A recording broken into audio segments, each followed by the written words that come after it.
하나님 말씀 예레미야서 24장 4절로 8절 말씀 제가 읽습니다. 여호와의 말씀이 또 내게 임하니라. 이르시되 이스라엘의 하나님 여호와께서 이와 같이 말씀하시니라. 내가 이곳에서 옮겨 갈대아인의 땅에 이르게 한 유다 포로를 이 좋은 무화과 같이 잘 돌볼 것이라. 내가 그들을 돌아보아 좋게 하여 다시 이 땅으로 인도하여 세우고 헐지 아니하며 심고 뽑지 아니하겠고, 내가 여호와인 줄 아는 마음을 그들에게 주어서 그들이 전심으로 내게 돌아오게 하리니 그들은 내 백성이 되겠고 나는 그들의 하나님이 되리라. 여호와께서 이와 같이 말씀하시니라. 내가 유다의 왕 시드기야와 그 고관들과 예루살렘의 남은 자로서 이 땅에 남아있는 자와 애굽 땅에 사는 자들을 나빠서 먹을 수 없는 이 나쁜 무화과 같이 버리되. 아멘. 여러분, 하나님은 날마다 온 세상을 다스리고 계십니다. 하나님이 온 세상을 다스리고 계시다. 이 짧은 한마디 말씀에 우리의 삶을 내걸어야 돼요. 하나님이 온 세상을 다스리고 계시다라고 하는 것은 내가 살아가고 있는 날마다의 하루하루의 삶을 다스리고 계시다, 이 뜻이 담겨 있는 것이고요. 그래서 하나님의 뜻이 세워진 거예요. 하나님의 계획대로 하나님은 섭리 가운데 우리를 인도해 가십니다. 그래서 우리는 우리의 의지대로 내 뜻대로 살아가지 않는다, 이러한 의미가 담겨 있는 거죠.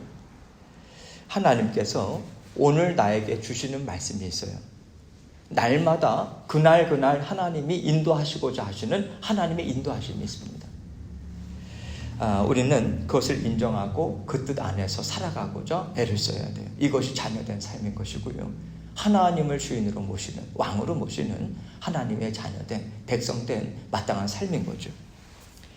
하나님의 음성을 그래야만 우리가 거절하지 않고 아버지 하나님의 주인 되심을 우리가 인정하고 그렇게 계속해서 살아갈 수 있는 거예요.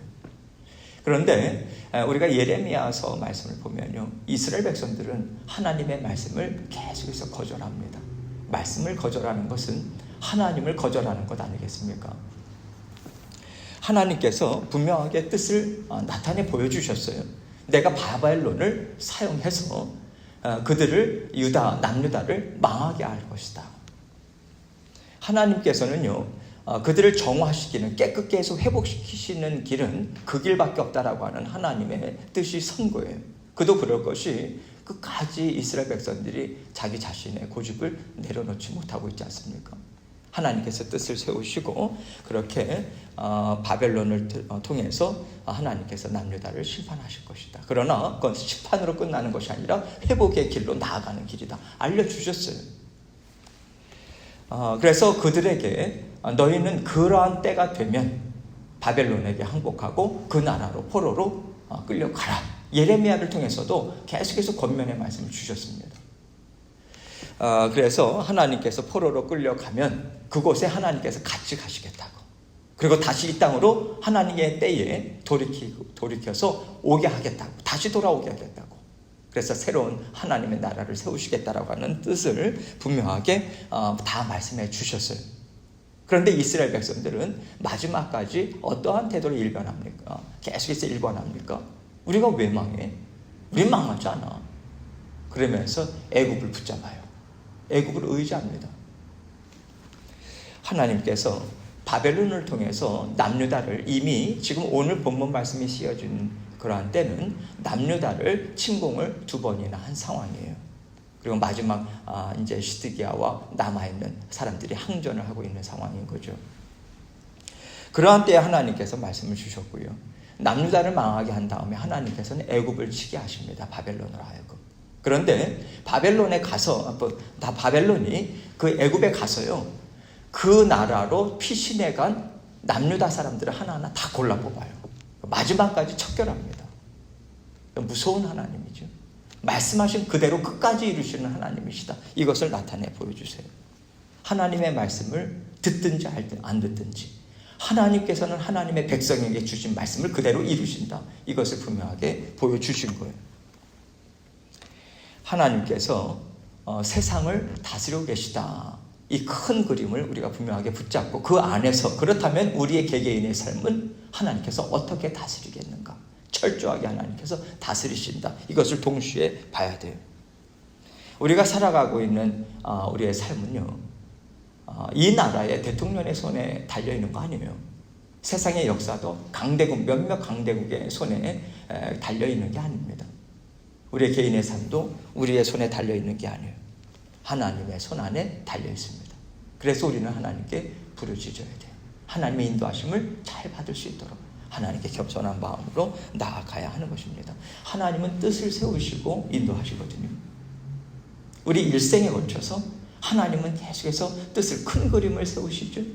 때를 따라 돕는 은혜로 하나님께서 뜻을 세우십니다. 그건 아무도 못 꺾어요. 그런데 우리는 자꾸만 꺾으려고 한다는 거죠. 그래서 힘든 거예요. 하나님의 뜻은 순종하고 순응하라고 하나님께서 주신 거거든요. 그래서 우리가 분명하게 하나님 뜻을 바꾸실 일이 없으시다. 이것을 분명하게 생각하고 하나님의 뜻을 이루어 나아가야 합니다.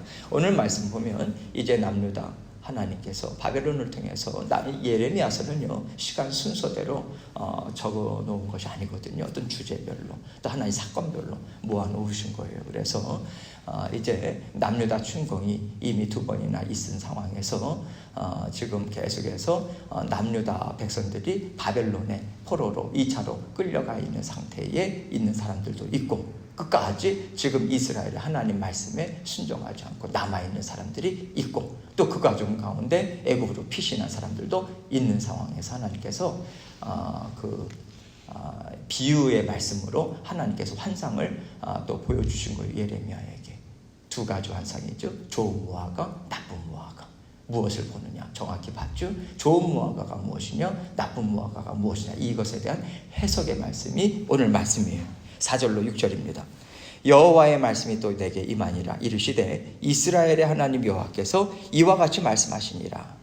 내가 이곳에서 옮겨 갈대아인의 땅에 이르게 한 유다 포로를 이 좋은 무화과 같이 잘 돌볼 것이라. 내가 그들을 돌아보게 보아 좋게 하여 다시 이 땅으로 인도하여 세우고 헐지 아니하며 심고 뽑지 아니하겠고. 지금 하나님께서 갈대아 땅에, 바벨론 땅이죠, 2번이나 이제 포로로 옮겨 가셨어요. 세상적으로 볼 때는요, 여러분 끌려간 포로들이 철저하게 망한 거나 마찬가지예요. 오히려 어떻게 보면 남아있는 사람들이 나라를 다시 일구고자 하는, 그래서 어떻게 보면 그들은 하나님의 그 심판에서 벗어났다, 이렇게도 생각할 수 있는 거죠. 포로로 끌려간 사람들은 절망감에 휩싸이기가 참 쉬웠던 거죠. 내 인생은 이제 망했다. 포로로 끌려가는데 얼마나 비참합니까? 자유인으로 여행 간 거 아니에요. 포로의 삶이라고 하는 것은 그 이민족의 땅, 거기에서 어떠한 처우를 받든지 간에 아무 소리 못하고 그대로 당할 수밖에 없는 비참한 상황 가운데 있다라고 하는 것이죠. 고대 사회는 얼마나 더 하겠습니까? 그런데 하나님께서 무엇이라고 말씀하세요? 포로로 이미 끌려간 유다 백성을 하나님께서 좋은 무화과 같이 잘 돌볼 것이다. 그렇게 말씀해 주고 계세요. 하나님께서 이스라엘에게 멸망의 길을 열어주셨다. 이건 사람의 시각으로 봤을 때는요, 이것은 또 사람의 시각으로 본 거죠. 그러나 하나님은 뭐라고 말씀하시냐면 너희는 이제 형통한 길로 들어섰다라고 하는 거예요. 포로로 잡혀간 자들에게 위로의 말씀을 주십니다. 격려의 말씀을 주세요. 너희는 이제 내가 너희를 다루고 또 만지고 아름답게 빚으시는 하나님께서 그러한 아름다운 작품으로 빚으시는 그 가운데 너희는 이미 그 삶을 시작했다. 그러니 기뻐하라. 이런 의미가 담겨져 있는 거예요. 하나님께서는 하나님의 시각으로 그 시간을 어떻게 볼 것인가, 이거 알려주시는 거예요. 사람의 시각으로 자꾸만 해석하고 보려고 하지 말고 하나님이 지금 나에게 주신 이 순간순간을 하나님의 시각으로 보고 하나님의 계획하신 가운데 봐라. 이것을 우리에게도 알려주고 계시는 거죠. 여러분, 우리에게 하나님께서 정말 처참하다 싶을 정도의 시간을 주실 때가 있습니다. 그런 때는요, 정말 괴로워요. 정말 부끄럽고 수치스럽고 고개를 들 수가 없습니다. 어떻게 살아야 되나 낙심이 되죠. 하나님밖에는 붙들 수밖에 없는 그 깊은 고뇌의 시간을 하나님께서 주십니다. 그런데 하나님 앞에 계속해서 나갈 때 하나님께서 어떤 소망을 주시냐면 하나님께서 그 자리에 주저앉도록 하나님께서 인도하시지 않는다는 거예요. 다시 회복시키기 위해서 그 시간을 하나님께서 허락해 주셨다는 것을 깨닫게 해주십니다. 그러면서 하나님께서 어떻게 이끌어 갈 것인지 너는 잠잠히 그것을 지켜보라고 하는 그 깨달음을 계속해서 주세요. 하루하루 버틸 수 있는 힘은 그거밖에 없습니다. 밥 먹고 기도하고 기도하면서 말씀 보고 그 자리밖에는 없어요. 그래서 그거 붙잡습니다. 하나님의 크신 은혜죠. 하나님께서 그 과정 가운데 기가 막힌 길을 또 여세요. 때가 됐을 때. 내가 생각하는 때는 벌써 우리는 조급하지 않습니까? 하나님의 때하고는 달라요. 하나님께서 길을 여실 때까지 깊이 있게 하나님의 다루심을 우리는 받아야 됩니다. 그럴 때 우리가 깨닫게 되는 게 있어요. 하나님께서 새로운 길을 여실 때, 새로운 길을 여시기 전까지는 하나님의 뜻을 알지 못해요. 하나님께서 선하신 뜻을 갖고 계실 것이다. 이거 붙잡고 나가는 거예요. 근데 하나님께서 이제 길을 여실 때 우리가 그동안 얼마나 세상에 붙잡혀서 살았는가, 얼마나 물질을 좋아하고 하나님보다 의지하는 것들이 이렇게 많았나 깨달아요. 우린 깨닫습니다. 하나님께서 그러면서 우리의 모습을 보여주시고 하나님 앞에 다 내어놓게 하십니다. 그리고 나를 따라오라. 깨끗게 하시는 하나님의 은혜를 부어주시면서 하나님께서 이끌어 가주세요. 그랬을 때 우리가 비로소 겸손한 심령을 갖게 됩니다. 겸손한 것이라고 하는 것은, 겸손한 심령이라고 하는 것은 하나님이 인도하시는 대로 온전히 내어 맡기는 거예요. 내 주장이 들어가지 않는 것입니다. 내 고집이 들어가지 않는 거예요. 그렇게 하나님을 따라가죠. 하나님께서 이스라엘 백성들, 포로로 붙잡혀간 그 이스라엘 남유다 백성들을 그렇게 이끄시겠다는 거예요. 그래서 내가 그들을 돌아보아 좋게 하겠다. 사람들이 볼 때도 정말 놀랍다. 어떻게 이런 작품들이 빚어졌을까? 그러한 고백이 탄성이 터져 나올 수 있는 길로 하나님께서 인도하시겠다는 거예요. 하나님께서 우리를 짓밟고 파괴하려고 어떠한 것도 하나님께서 그러한 목적으로 의도로 주시는 경우는 없습니다. 우리는 망하는 것 같죠. 짓밟히는 당하는 것 같아요. 그러나 그것은 회복의 길입니다. 이것을 믿어야 돼요. 이것이 선하신 하나님. 하나님은 하나님에게는 선하신 것밖에는 나을 것이 없다. 이것을 믿는 믿음으로 나아가는 거죠. 하나님께서 그 과정을 통해서 우리의 심령을 갈아엎습니다. 계속해서 깊게 갈고 잘게 부숴버리시죠. 왜냐하면요, 하나님이 이것이 옳다고 계속해서 말씀하시는데 아이고 그것이 뭐가 옳습니까 하나님. 이렇게 하나님께서 인도해 주셔야 저에게 좋은 거라고 계속해서 고집을 피고 우리 마음이 점점 더 단단해지니까 하나님께서는 어느 순간 깨부수실 수밖에 없는 거죠. 하나님께서 그것을 어려운 상황을 통해서 이루세요. 그때 우리가 하나님의 일하심을 볼 수 있게 됩니다. 그래서 우리는 그러한 과정들을 우리 인생 가운데 여러 번 또 겪습니다. 경험하면서 하나님의 일하심에 초점을 맞춰서 나아가는 그러한 삶을 우리는 계속해서 살아가게 돼요. 하나님께서는 그 뜻을 세우시고 하나님께서 예레미야를 통해서 그러한 일들이 있을 경우에 빨리 항복하고 그들에게 포로로 잡혀가라. 그렇게 권면의 말씀을 주셨던 것이고요. 이미 있는 그들에게 그 포로로 잡혀간 자들에게 하나님께서 너희를 통해서 새로운 이스라엘을 하나님께서 세우실 거라고. 그러나 그 전에 먼저 그들 신령 가운데 하나님 나라를 세우시겠다는 거예요. 세우고 회복시켜서 다시 그 땅으로 돌아오게 해서 그리고 하나님의 보이는 하나님의 나라를 다시 세우겠다. 이 뜻을 하나님께서 보여주시고 또 알려주시고 이끌어가고 계시는 중이신 거죠. 7절입니다. 내가 여호와인 줄 아는 마음을 그들에게 주어서 그들의 전심으로 내게 돌아오게 하리니 그들은 내 백성이 되겠고 나는 그들의 하나님이 되리라. 하나님이 원하시는 나라가 이거예요, 여러분. 다시 그 땅으로 돌아가서 잘 먹고 잘 살고 강대국이 되어서 떵떵거리면서 하나님의 나라를 증거하게 하겠다. 아닙니다. 여러분, 과거에 이스라엘이 망하기 전에 그거 붙잡고 살았잖아요. 그거 붙잡고 살 때마다 어떠한 결과가 빚어졌습니까? 망했어요. 철저하게 망했습니다. 하나님께서는 오직 내가 너희의 하나님이 되고 너희는 내 백성이 되어서 하나 되어서 살아가는 삶. 그것이 진정으로 가장 가치 있는 삶이다. 이것을 알려주시고요. 하나님께서 그 각 심령 가운데 풍성한 하나님의 나라 세워주시는 거예요.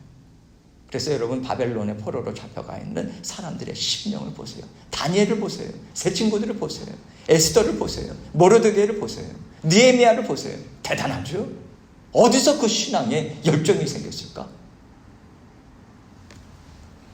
하나님께서 하나님의 나라 우리 심령 가운데 먼저 세우십니다. 여러분, 내 마음에 하나님의 나라가 견고하게 깨끗하게 세워지지 않았는데 어떻게 주의 몸된 교회가 세워지겠어요? 어떻게 하나님의 아름다운 가정이 세워지겠습니까? 어불성설이죠. 말이 안 되는 거예요. 먼저 나를 돌아보고 내 안에 하나님의 나라가 세워졌는가? 각자 한 사람 한 사람이 이것을 돌아보고 살필 때 주의 몸된 교회가 온전히 서게 되는 거예요. 근데 자꾸 우리는 우리 자신을 살피는 것이 아니라 외적인 것을 자꾸만 본다는 거죠. 그러니 거기에 진정한 부흥이 있겠습니까? 있을 수가 없는 거죠. 이제는 내가 세우고 헐지 않겠다. 심고 뽑지 않겠다. 하나님께서 이 말씀을 주시는 거예요. 그런데 여러분, 이 말씀은요, 전제가 있어요. 철저하게 회개의 자리로 먼저 하나님께서 나아가게 하시겠다. 이 뜻이 담겨져 있어요. 진정한 회개의 자리 없이 우리의 심령이 하나님의 나라가 세워지는 경우는 없습니다. 하나님께서 그러한 하나님의 나라 힘있게 세우는 그러한 진정한 부흥, 이것을 하나님께서 원하시고 오늘날도 우리를 이끌어주고 계세요. 여러분, 사람들이 막 몰려오고요, 헌금이 넘쳐나고요. 여러분, 이게 부흥입니까? 여러분, 진정한 부흥은요, 우리 마음 안에 하나님을 사랑하는 마음, 이게 막 이렇게 일어나는 거예요.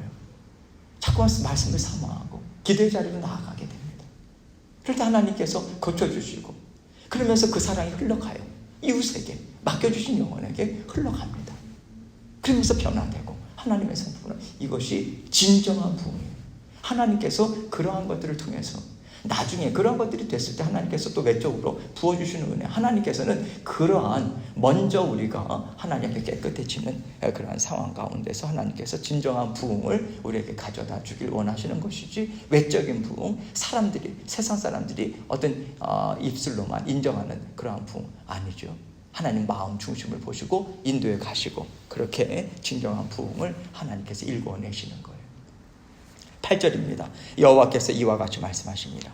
내가 유다의 왕 시드기야와 그 고관들과 예루살렘의 남은 자로서 이 땅에 남아있는 자와 애굽 땅에 사는 자들을 나빠서 먹을 수 없는 이 나쁜 무화과 같이 버리되. 자, 지금 이스라엘 땅에 남아있는 사람들이 있어요.